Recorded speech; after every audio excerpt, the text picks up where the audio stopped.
This podcast is brought to you by the Association for Coaching, a leading international professional body advancing coaching in business and society worldwide. I'm your host, Felicity Dwyer.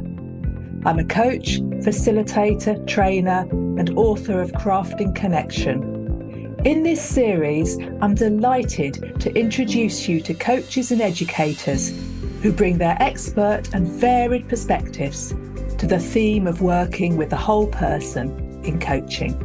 We'll explore psychological frameworks and practical approaches that can help you increase your impact as a coach.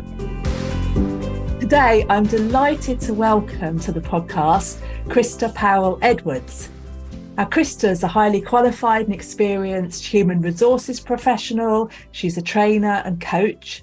Her academic credentials include an MA in Human Resource Management, and she's a certified master practitioner and master trainer in Neuro-Linguistic Programming, NLP. Krista's currently completing her Level 5, ILM Level 5 in Coaching and Mentoring, and she's the author of Credible HR. In our conversation, Krista explains what logical levels are, how this framework can be used in coaching, and how the different levels impact each other. Krista also shares practical tips on how to use the model in different contexts. We discuss both the organisational level and applications in one-to-one coaching that can help people improve their performance. Krista, I'm so pleased that you've joined me today. Welcome. Before we start our conversation, which is about the topic of logical levels, is there anything more you'd like to say to introduce yourself to our listeners? No, I don't think so. I must admit, when you said my credentials, I'm thinking, is that really me? Which we'll no doubt talk about in terms of beliefs and their impact today. But no, thank you for introducing me so well. Thank you, Krista.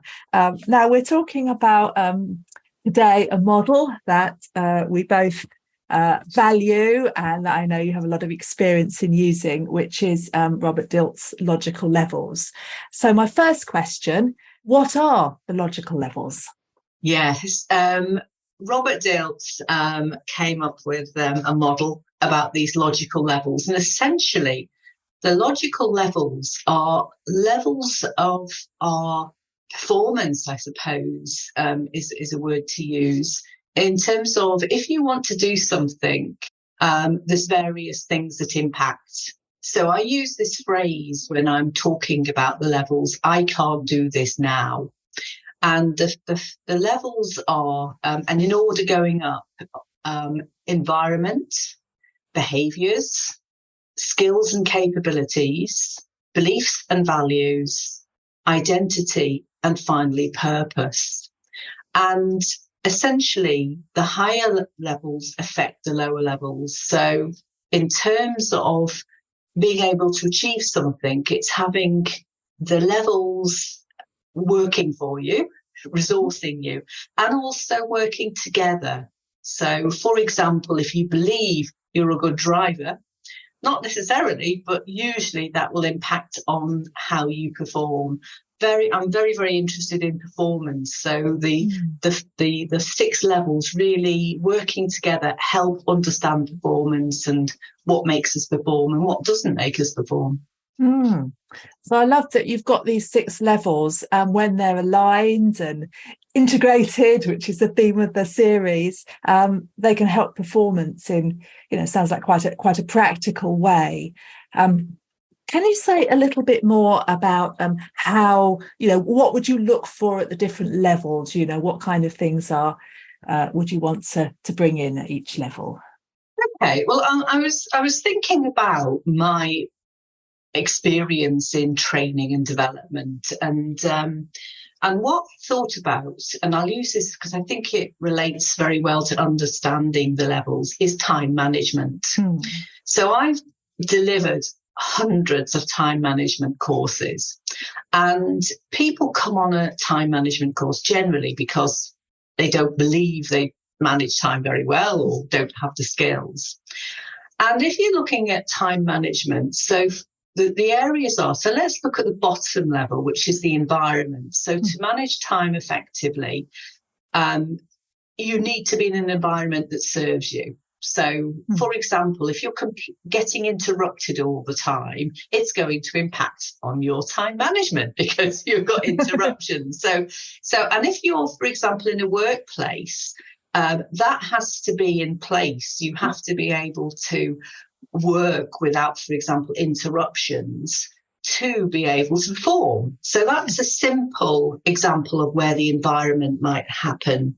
Then you've got your behaviours, the next level, and that's actually behaving in a way. So, for example, do you manage your time? A behaviour is a very interesting thing because a behaviour is the only thing you can measure. You can see, does somebody turn up on time? Yeah. Does somebody deliver on time? And that's their behaviour. So do they actually do the things, for example, plan, prioritise, manage interruptions that enable them to manage their time? So is their behaviour effective in managing time?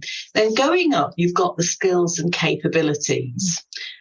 So people, I talk about the 4 Ps of time management. So, and the 4 Ps, people, if they came to a time management course, would generally, what they would be thinking about is, I need to learn a skill. And that would be often prioritising. I want to learn to prioritise, or I want to learn to plan. Then the 4 Ps, I'll say what they all are because they impact, and the audience might be thinking, what are these 4 Ps? So the others are progress. So part of managing time effectively is doing progress tasks, that move you forward. And finally, procrastination. So putting off. So that's how do you do that to manage time? So those are the skills and capabilities that you need to know to be able to manage time. Going above, it's beliefs and values. So if you believe you can manage time, now this was never stated to people, to me and other people, I want to believe I can manage time. But some people didn't. They thought, okay, I don't have control of my time. I can't say no. So again, the belief, and also thinking about the value, which is the other side of this, do they value managing time? So is it important to them? And if you think about it, if you don't believe you manage time, or you can manage time, then learning the skills, I'm not saying is irrelevant, but, it's going to be harder to actually practice the skills. Then you have, going up, the identity. So in terms of identity, do I believe, is my identity as somebody who manages time? I'm a timekeeper. And again, if you think about it, if you believe you're a timekeeper, then your identity as a timekeeper, then you're much more likely to then value time and it cascades down. And then the highest level is purpose. And in terms of time management, for example, if you know that achieving something fulfills your purpose, I'm writing this book, as you mentioned, and I have to make sure that I allocate time to it because it's part of my purpose of writing a book and that I want people to read and find useful. So I'm much more inclined to allocate time to it and keep to the time. So what you have is in all of any area, you have these levels that impact on you being able to perform at it, from high, the purpose, to the low, the environment. Thank you, Krista. And I love that you took us through those levels with that example that I think we can all relate to. And it just really struck me listening to you. We talk a lot about, obviously behaviour, and we give feedback on observable behaviours, and we train and in skills, and coaching can be about helping people to develop and consolidate skills. But then some of these deeper levels, how they impact in a practical way. And, I'm wondering if this is really where the power of coaching can come in, at working at some of those levels, which might not be just, here's a prioritization strategy or whatever it might be, but actually, how do you get that alignment? So thank you for that. And I'd love to hear some of your thoughts about how this model can be valuable in coaching and how coaches can help their clients navigate through these levels and draw on these different levels. Yeah, I mean, absolutely agree with you in terms of the coaching and in terms of training as well. The whole what I suppose used to frustrate me was that you learned a skill, but there wasn't the support in the workplace, or people weren't, for example, the manager wasn't supporting in a way that could make a huge difference. In terms of coaching, I mean, I use it all the time when I'm doing my coaching, in terms of I'm trying to work out where the button is. I call it sort of the hot button to press, which is actually going to be the understanding of what the issue is, and it's invariably higher up than a skill. So I might, for example, say, somebody says, "Oh, I don't know this," and we might then explore beliefs. So, for example, a client might say, "Oh, I don't know what to do." So I might say, well, okay, how would you advise somebody else? Because often when it's about themselves and it's self-belief, it's sort of less easy to see. Yeah. So I suppose one of the thoughts I would have and comments I'd have to coaching is it isn't easy to see a belief, obviously, and a value. It's very much hidden. So what you're always trying to explore is, for example, other experiences that people have had, to sort of put it into a context. I did a presentation on questioning skills in coaching for my cohort recently. And I actually took in, and I did due diligence of that it was acceptable to do so. I took in a really large carving knife, and this was my prop, and wrapped up very carefully. I hasten to say, all the health and safety was followed. But I took it out and I said, this is what you're doing with a question. You're probing somewhere. And I showed them the levels. I said, if you're going to beliefs level, you can be going somewhere quite very sensitive, very personal, and it's very much about going very, very softly, very, very gently, with permission. So I'd say you've got to explore it, beliefs and values. No, don't assume it's just at a behaviour level, because the issue of the logical levels is the lower levels are affected or impacted by the ones above. So if somebody's not being able to do something, then it's more than likely it is a level above, which could be a belief and value. But if you're going there, you really have to do it with care. All the good coaching practices and recommendations, the ethics have to be obeyed. Yeah. So when you're coaching at these higher levels, there's clearly an importance to do this within your level of capability, and Absolutely contracting clearly and effectively, so that it's always done with permission and as an invitation to the client. Absolutely. So for coaches who might want to bring this model in, and all the levels, because I know sometimes just making changes at the environment level can be quite powerful. So it's all the levels have their value. So I suppose, how might coaches, if they want to use this framework, explore this framework, how might it use it to help identify where would be most helpful to work with a client? So, deciding where to start with the model with a client. It's an excellent point, and I would be starting as low as possible. If you think about it, in any intervention, and certainly I'm thinking to my NLP days, we were very much told you go as low as possible in terms of any intervention. It's a good intervention is almost feather light. Somebody doesn't know you've intervened. So in this model, certainly you'd start at environment, and you know, if they got an issue, and you know, it may be, for example, I can't finish things. As somebody who is not a complete finisher, that's something close to my heart. So you might say, okay, as a coach, somebody says, oh, I don't finish things. I never get to my deadlines, and it's causing trouble in my work, and you're my coach, how can you help me? Well, you could then start with the environment, and it might be, well, okay, what in your environment could you do to help you? Now, if they say, okay, I'll clear my desk and see what happens there, and then they come back to you and say, cleared my desk, sorted, then the job's a good one. You know, you don't need to go any further. But it might be that the environment isn't enough. So then you'd go up the levels. So I would say, if you, for any issue, go up the levels.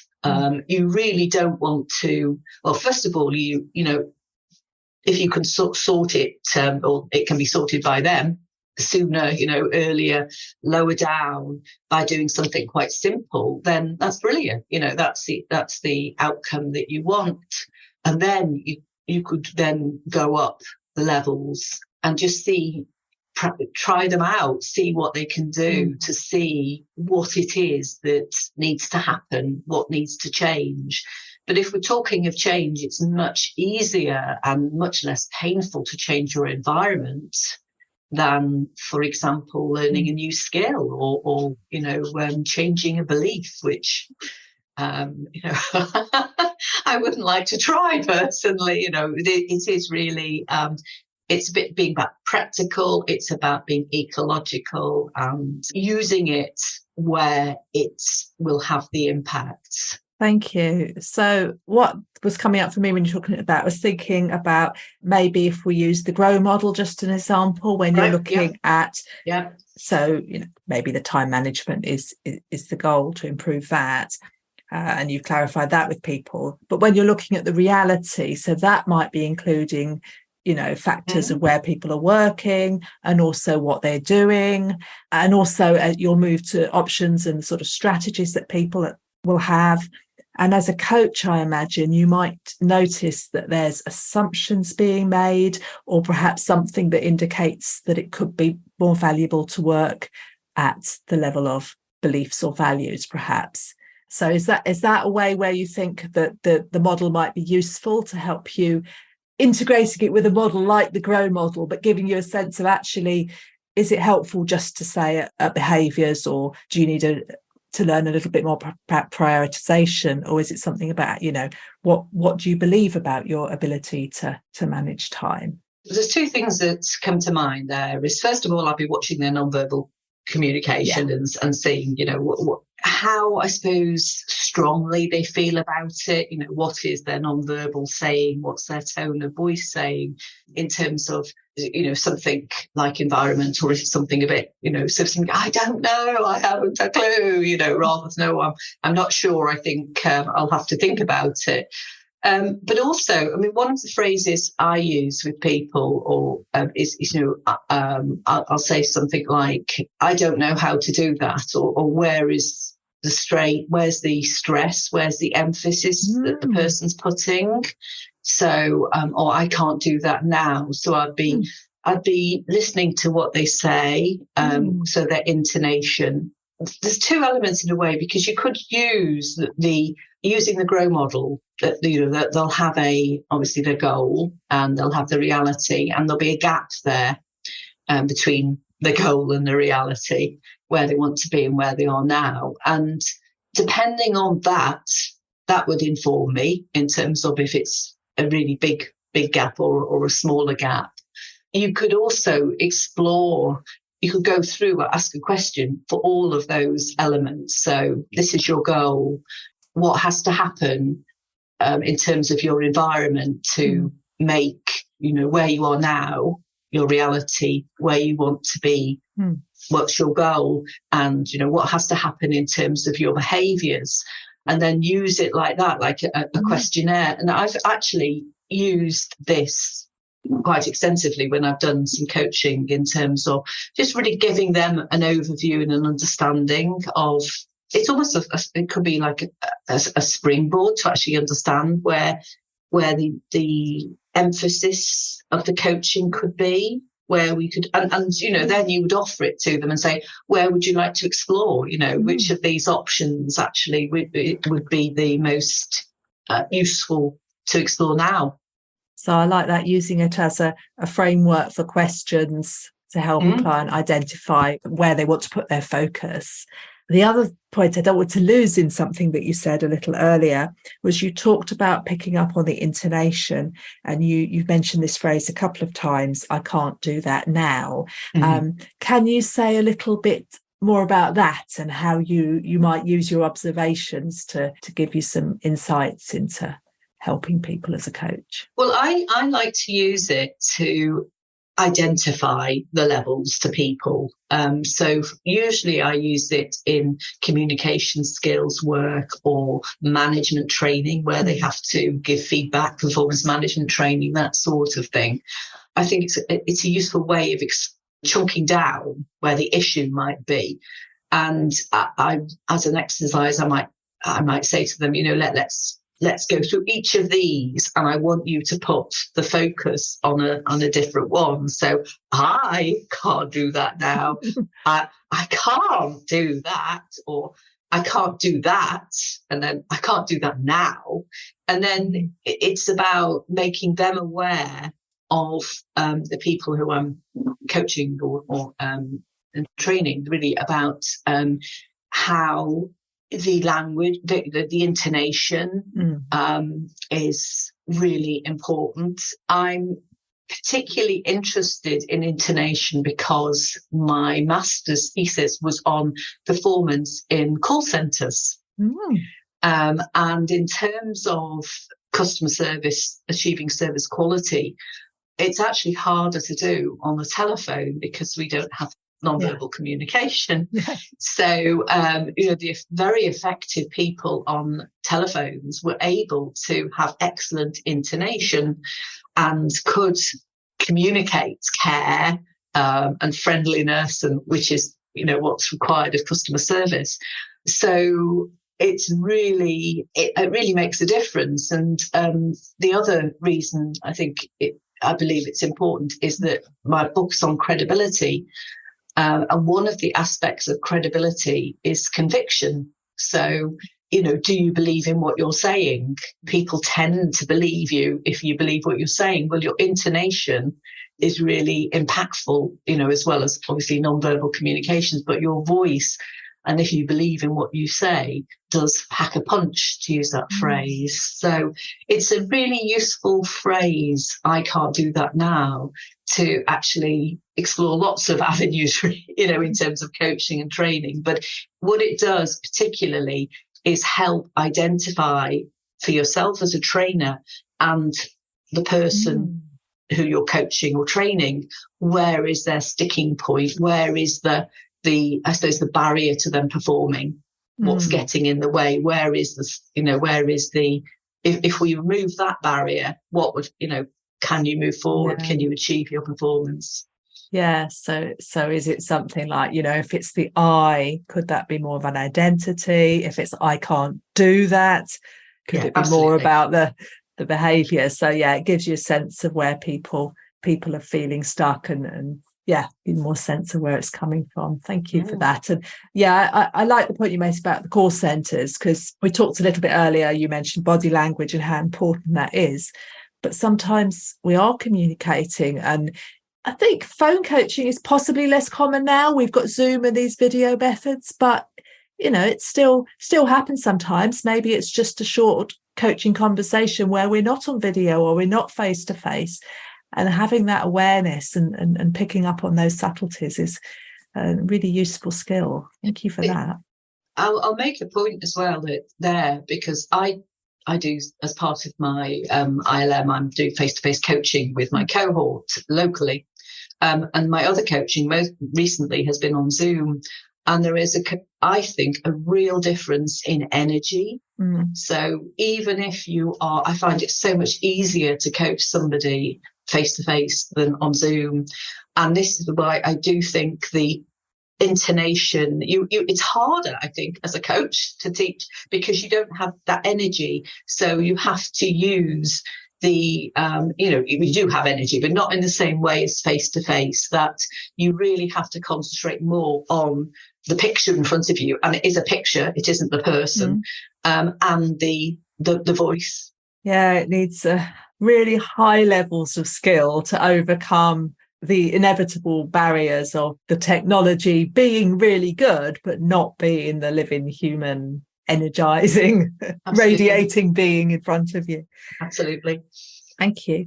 Something else that I'm quite interested in as I listen to you speak is how this model might help coaches themselves in their own development, because it strikes me there's so many applications for this model for self-reflection or things to bring to supervision or just to try. So could you say a little about that?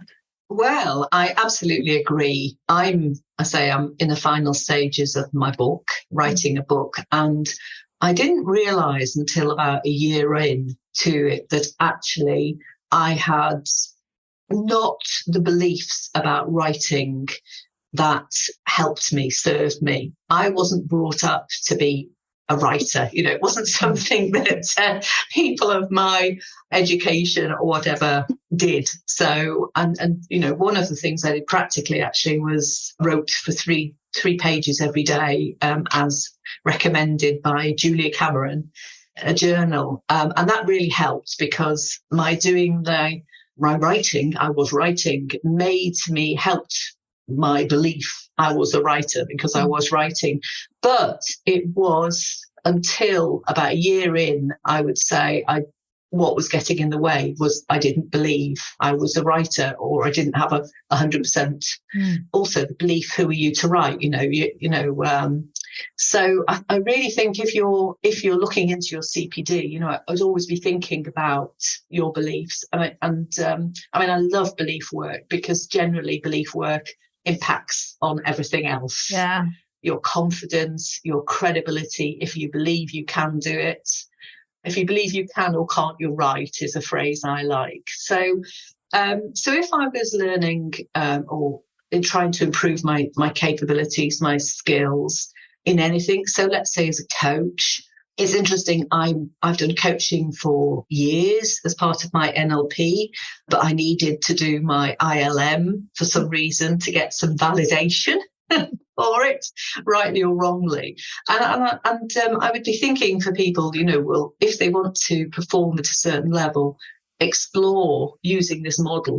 Where are you feeling okay? I'm fine with that. Where are the bits where actually, and you could do it very easily just on a scale of 0 to 10, how is my environment serving me to be an effective coach? How is my behavior serving me to be an effective coach? How is my, how my skills, how is my, how my beliefs serving me?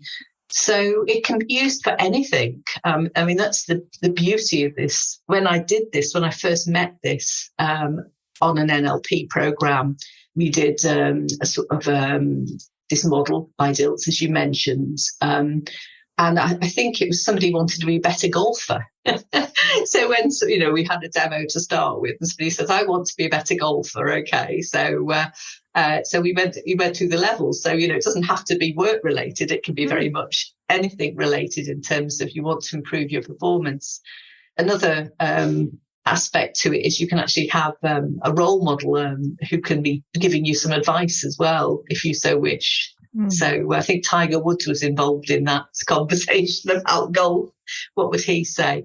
But it's a super model, because alignment, it's really about making sure everything's in order, so it enables you to perform more effectively, because you can make sure that all the necessary requirements are as they need to be.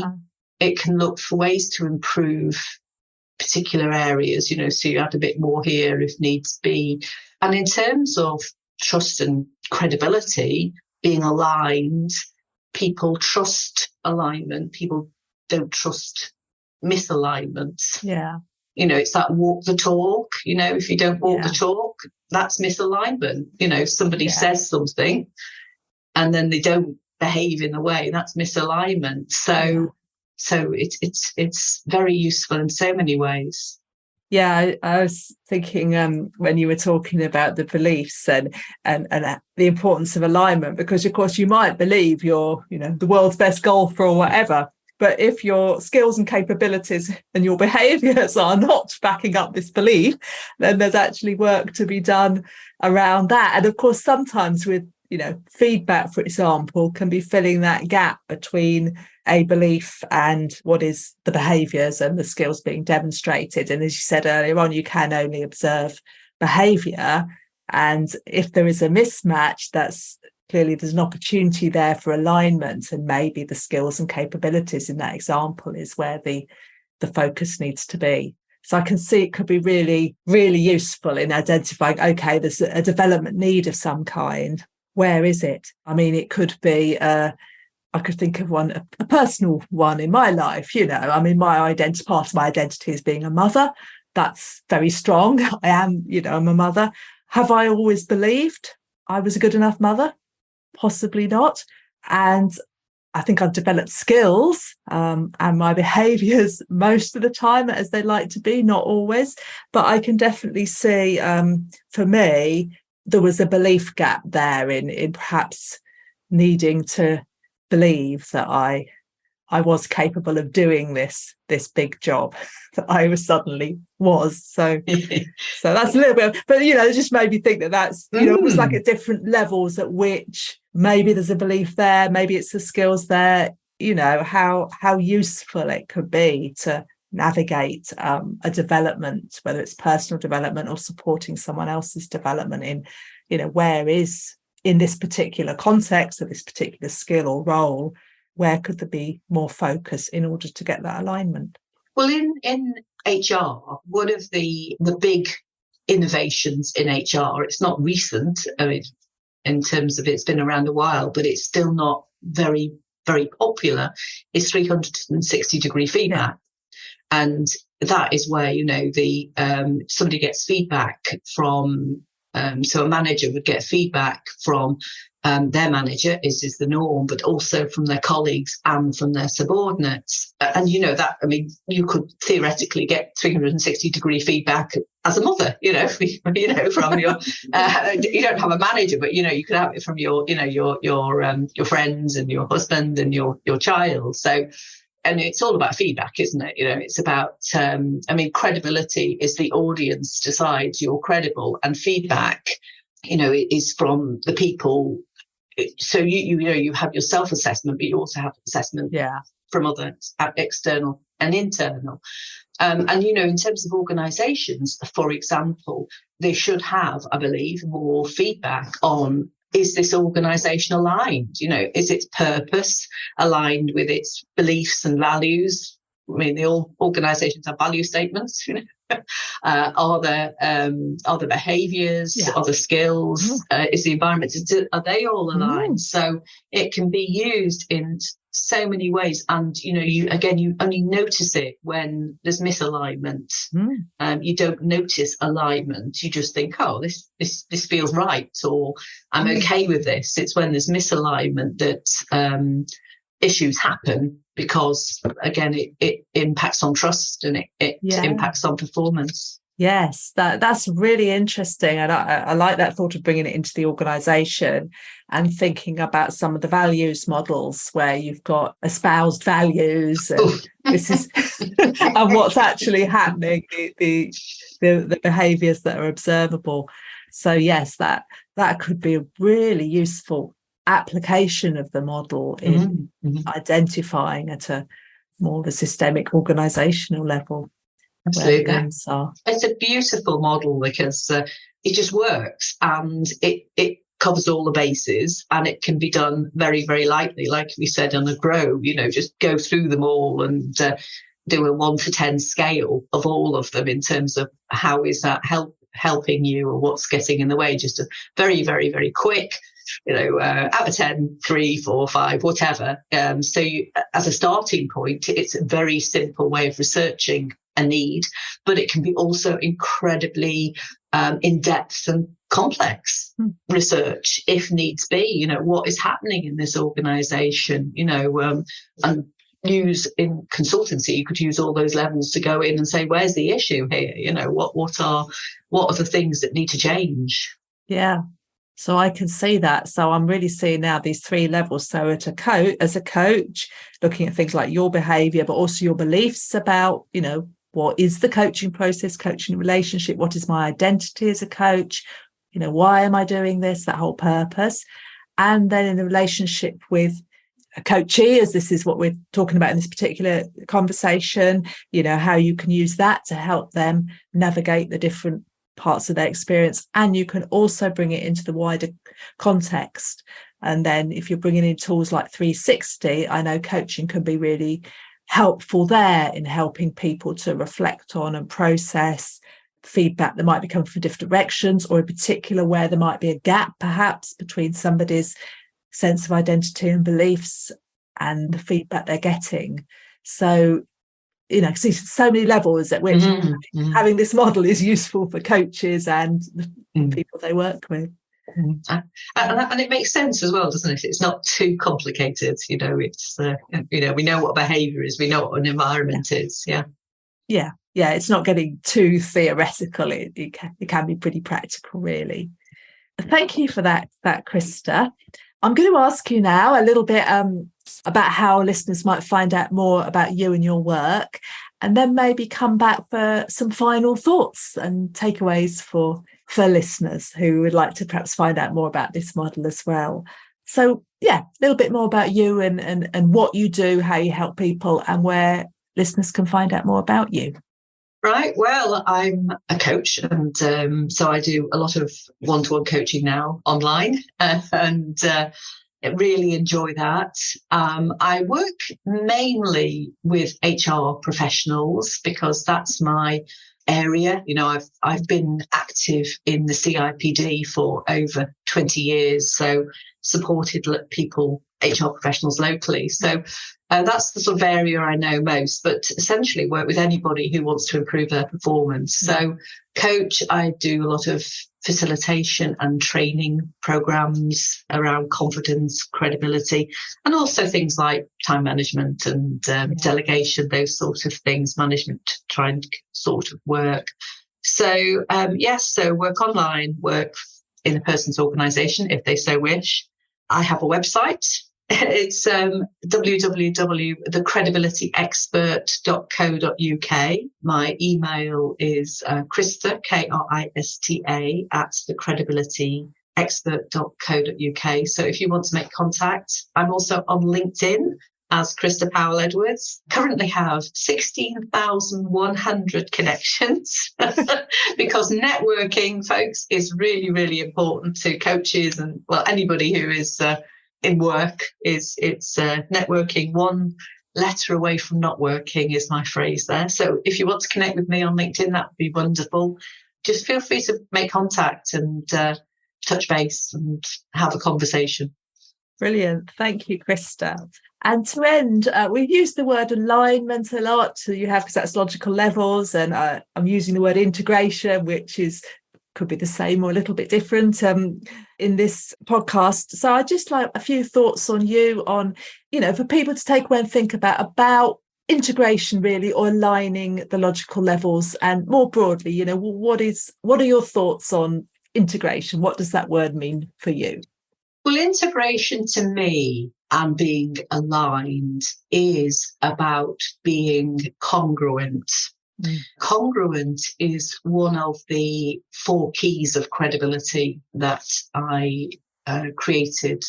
And congruent is basically your words matching your actions, but also congruent in terms of meeting expectations. So being who you say you are, being authentic. So we distrust incongruence. So if somebody says something, but their non-verbal communication, for example, is not matching. So congruence can obviously be in how we communicate, or the match of the congruence and alignment of our non-verbal communication and our tone of voice, our appearance. If there's misalignment, the impact of that, if there's misalignment, if there's not congruent, you are not seen as credible. It impacts on your credibility, and that will impact on trust. Now, if you're a coach, personally, I think getting the trust of that other person is absolutely key to helping them, because they will be wanting it. Even if they don't say it, they will need to trust you to open up. So that's why I think alignment and congruence is so critical. So alignment and congruence is what enables a coach to build trust and show up. Yes. That's beautiful. And have outcomes, enable their coachee to achieve outcomes. Yeah. So therefore also serve their coachees better. Absolutely. Thank you. Thank you for those thoughts, and thank you so much for coming on and speaking with me, Krista. It's been a pleasure to have this conversation with you. Thank you very much. Thanks, Felicity. Thank you for listening to another podcast by the Association for Coaching. For over 20 years, our purpose has been to inspire and champion coaching excellence, advance the coaching profession, and make a sustainable difference to individuals, organisations and society. To find out more about the AC and our member benefits, follow us on LinkedIn or visit our webpage at associationforcoaching.com. Explore our new digital learning hub and enjoy our extensive library of on-demand webinars, signature programs, member benefits, interviews, podcasts, and a portfolio of live events featuring thought leadership, tools, models, and the latest industry trends to help you develop and increase your coaching expertise.